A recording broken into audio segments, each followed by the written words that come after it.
নমস্কার, কেমন আছেন আপনারা সবাই? এসপি কিচেন ব্লগে আপনাদের সবাইকে স্বাগত জানাই।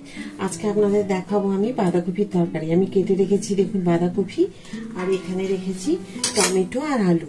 তো আমি এখন দিয়ে দেবো কড়াইয়ে একটু তেল। ভিডিওটা শেষ পর্যন্ত দেখার জন্য আপনাদেরকে অনুরোধ রইল, অবশ্যই শেষ পর্যন্ত ভিডিওটা দেখবেন আমি কি করছি।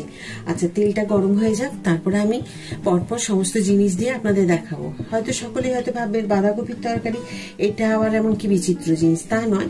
হয়তো এক একজন এক এক রকম ধরনের রান্না করেন। এটা সম্পূর্ণ নিরামিষ মাস নয়। বাড়ির অনেকেই আছে হয়তো নিরামিষ খায় আর বাঁধাকপি খেতে খুব ভালোবাসে। তো সেই জন্য আমি একদম নিরামিষই রান্নাটা তৈরি করব। আপনারা শেষ পর্যন্ত দেখুন ভিডিওটা, তাহলে বুঝতে পারবেন যে আমি কিভাবে করছি। তো দেখুন তেলটা তো গরম হয়ে গেছে, এখন আমি দিয়ে দেবো একটা তেজপাতা আর একটা দেবো শুকনো লঙ্কা। সেটাকে দেবো আমি একদম এইভাবে ফাটিয়ে দেবো, দেখুন, তা নাহলে ফেটে গায়ে ছিটকে আসবে। তা আমি এখানে দিয়ে দিলাম আর দিয়ে দেবো একটু জিরে।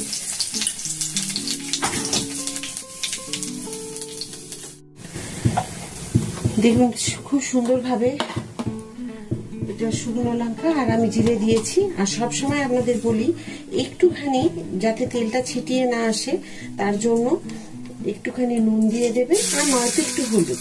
তো আমি নুন দিয়ে দিলাম। নুন দিলে কি হয়, তেলটা ছিটিয়ে আসে না।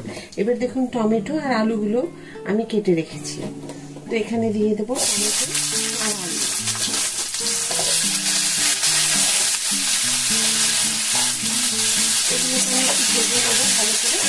একটা ঢাকা দিয়ে দেবো থালা।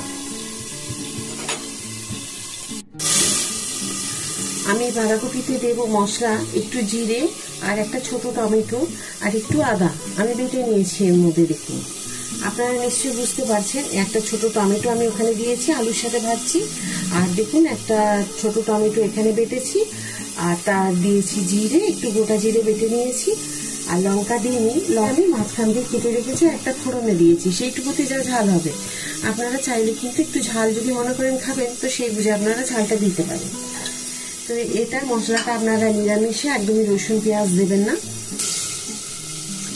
আপনারা তো প্রত্যেকটা ভিডিও আমার সবাই দেখেন, আমি দেখেছি আপনারা দেখেন। আমার টানা নাড়ু, যেটা বাঁকুড়া টানা নাড়ু, একজন কমেন্ট করেছেন, তারা নিশ্চয়ই তিনি হয়তো ভিডিওটা দেখবেন। হয়তো আমি ওনার উদ্দেশ্যেই বলছি যে অবশ্যই বাড়িতে আমি যেভাবে তৈরি করেছি আগে আবার তৈরি করে বাড়ির সকলকে খাইয়ে দেখুন।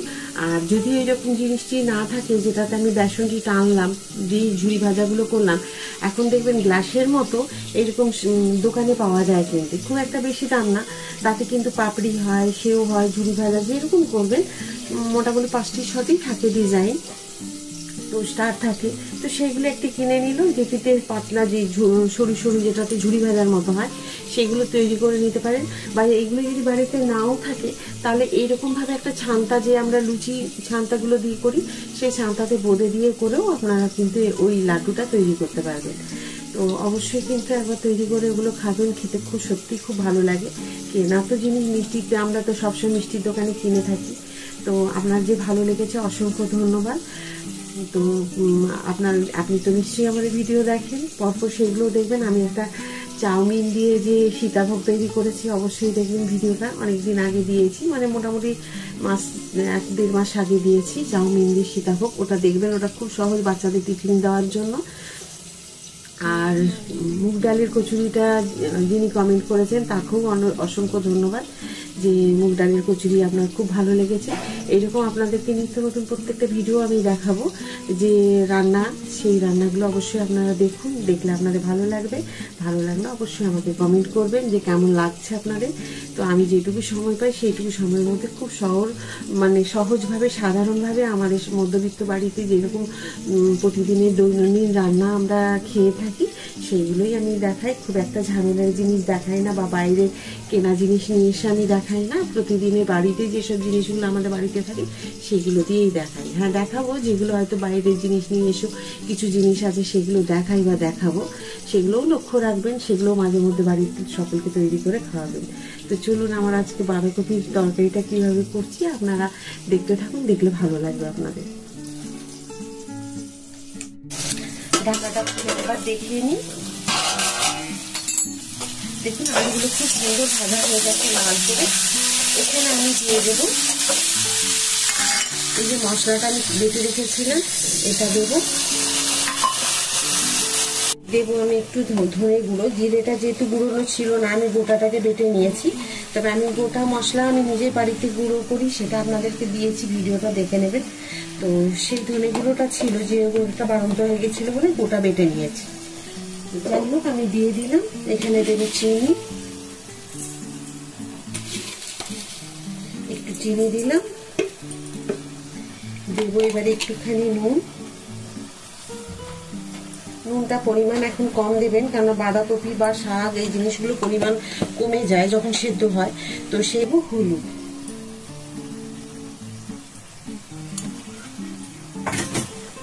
এবার আমি একটুখানি কষিয়ে নিই, গ্যাসটা ফ্লেমটা বাড়িয়ে দিই। তাহলে আমি কি দিলাম, জিরে, আদা আর টমেটো বাটা আর টমেটো আলু দিয়ে ভেজে নিলাম, জিরে, শুকনো লঙ্কা, তেজপাতা ফোড়ন দিয়ে। আপনারা চাইলে লবঙ্গ, এলাচ, দারচিনিটা দিতে পারেন। যখন আমি আমিষ করি তখন ওটা দিই। এটা আমি গরম মশলা আমি দেবো, কিন্তু কখন দেবো সেটা আপনাদেরকে দেখতে হবে কোন সময় আমি দিচ্ছি। ব্যাস, এটাকে আমি দেখুন বেশি কষালাম না মশলাটা দিয়ে। এবারে আমি জল ঝরিয়ে রেখেছি বাঁধাকপিগুলোকে, এগুলো আমি এখানে দিয়ে দেবো। আমি কিন্তু এখন আর বেশি কিন্তু তেল বেরোনোর জন্য কিন্তু আমি রাখলাম না, এইভাবে দিয়ে দিলাম। এবারে দেবো আমি একটুখানি কাশ্মীরি লঙ্কার গুঁড়ো, যাতে কালারটা খুব সুন্দর আসে।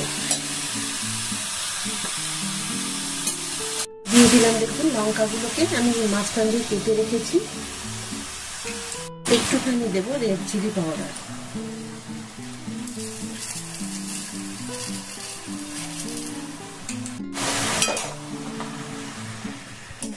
এবার এগুলোকে মশলাগুলোর সমস্ত কিছু আমি মিশিয়ে নেব। আপনারা নিশ্চয়ই লক্ষ্য করে দেখেছেন আমি কি কি মশলা দিলাম, একদম সম্পূর্ণ নিরামিষ। আর জলটাকে ভালো করে ধুয়ে জল ঝরিয়ে নেবেন একটা ঝুড়িতে, তাহলে কি হবে, বেশি জল বেরোবে না। আর আলুগুলোতে একটু ভাজতে ভাজতে এমনি সেদ্ধ হয়ে গেছে। আর তারপর আমি দিলাম কফি। তো এখনকার কফি একটুখানি তো সেদ্ধ হতে সময় লাগে, এটা তো সত্যি কথাই। আপনারা চাইলে প্রেসার কুকারে একটা সিটি পড়ার আগে আপনারা একটু ভাপিয়ে নিতে পারেন, তাতে অসুবিধে নেই। দিয়ে জলটা ঝরিয়ে নেবেন, তো সময় লাগে একটুখানি, আর ভাপিয়ে নিলে ভালো হয়। আমি আজকে আর ভাপাইনি, আপনাদেরকে একদম সরাসরি দেখালাম কাঁচা বাঁধাকপিটা রান্না। তো আপনারা চাইলে সিটিটা যাতে না পড়ে, তাহলে গলে যাবে। সিটিটা পড়ার আগে আপনারা স্টিমটাকে বের করবেন না, গ্যাসটাকে অফ করে স্টিমটা বের না করে আপনারা রেখে দেবেন। তারপরে আলু ভাজতে ভাজতে গ্যাসের যতক্ষণ এটা সেদ্ধ হয়ে যাবে, জলটাকে ঝরিয়ে নিয়ে তারপর আপনারা বাঁধাকপিটা দেবেন। আমি এখন একটা ঢাকা দিয়ে দিই। একবার দেখে নিই ঢাকাটা খুলে কি রকম হয়েছে। তো আমি তো মিডিয়াম আঁচে দিয়ে রেখেছিলাম, মিডিয়াম ফ্লেমে এটাকে সেদ্ধ হতে। তো সেদ্ধ তো হয়ে গেছে, কিন্তু দেখলে মনে হচ্ছে যেন সেদ্ধ হয়নি। এখনকার বাঁধাকপি কিন্তু এইরকমই।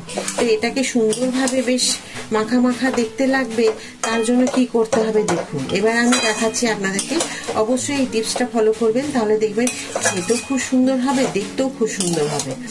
তো সেটা কি করছি আপনাদেরকে দেখাচ্ছি আমি। বাঁধাকপি দেখুন পুরোটাই আমি ঢেলে নেব এই থালার মধ্যে। কড়াইটাকে ধুয়ে আমি আবার বসিয়ে দিয়েছি, গ্যাসের ফ্লেমটাকে বাড়িয়েও দিয়েছি। এবার আমি কি করব, এর মধ্যে আমি দিয়ে দেবো একটুখানি তেল, অল্প একটু পরিমাণ মতো, বেশি দিতে হবে না। এর মধ্যে আমি আবার একটুখানি দিয়ে দেবো, দেখুন একটুখানি জিরে, আর একটু দেব কর্নফ্লাওয়ার। আপনাদের কাছে কর্নফ্লাওয়ার যদি না থাকে তাহলে আপনারা একটু ময়দা দিতে পারেন। তো আমি 1 চামচ, এই বড় চামচের 1 চামচ একটুখানি দিলাম। আপনারা চাইলে ময়দা দিলে দিতে পারেন, আমি কর্নফ্লাওয়ার দিলাম। দিয়ে এটাকে একটুখানি তেলে ভেজে নিতে হবে। এতে কি হবে, আমি যেটা করছি, তো এটা দেখতে বেশ সুন্দর হবে। কপিটা এইরকম এখনকার কপি যেরকম ছাড়া ছাড়া হচ্ছে, দেখতে কেমন যেন লাগে, তো সেটা লাগবে না। যখনই এটা দিয়ে দেবো তখন যেন একটা মাখা মাখা লাগবে, কেননা এখানে তো রসুন বা পেঁয়াজ দিয়ে মশলাটাকে আমি বাড়াইনি। আপনারা তো দেখেছেন আমি কি মশলা দিয়েছি, বেশ সুন্দর দেখুন একটু ব্রাউন কালার হয়ে গেছে। এখন আমি দিয়ে দেবো এই যে বাঁধাকপিটা আমি রেডি করে রেখেছি,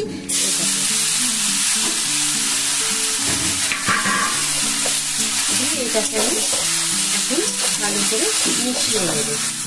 দেখুন বাঁধাকপিটা খুব সুন্দরভাবে রান্না হয়েছে, দেখুন রংটাও খুব সুন্দর হয়েছে, খেতেও খুব সুস্বাদু হয়েছে। তো আমি আজকে এইভাবে তৈরি করলাম বাঁধাকপিটা, আপনারা অবশ্যই এইভাবে একবার তৈরি করে নেবেন। আমি আজকে যেভাবে বাঁধাকপিটা রান্না করলাম আপনাদের কেমন লাগলো অবশ্যই আমাকে কমেন্ট করে জানাবেন। যদি ভালো লাগে অবশ্যই একটা লাইক করে দেবেন, সাবস্ক্রাইব করতে একদম ভুলবেন না। সবসময় যেমন আপনারা আমার সাথে থাকেন ওই রকমই আমার সাথে থাকবেন। আবার একটা নতুন ভিডিওতে নতুন রান্না নিয়ে আপনাদের কাছে আমি চলে আসবো। সবাই ভালো থাকুন, সুস্থ থাকুন। আজকে এই বলে ভিডিওটা শেষ করছি।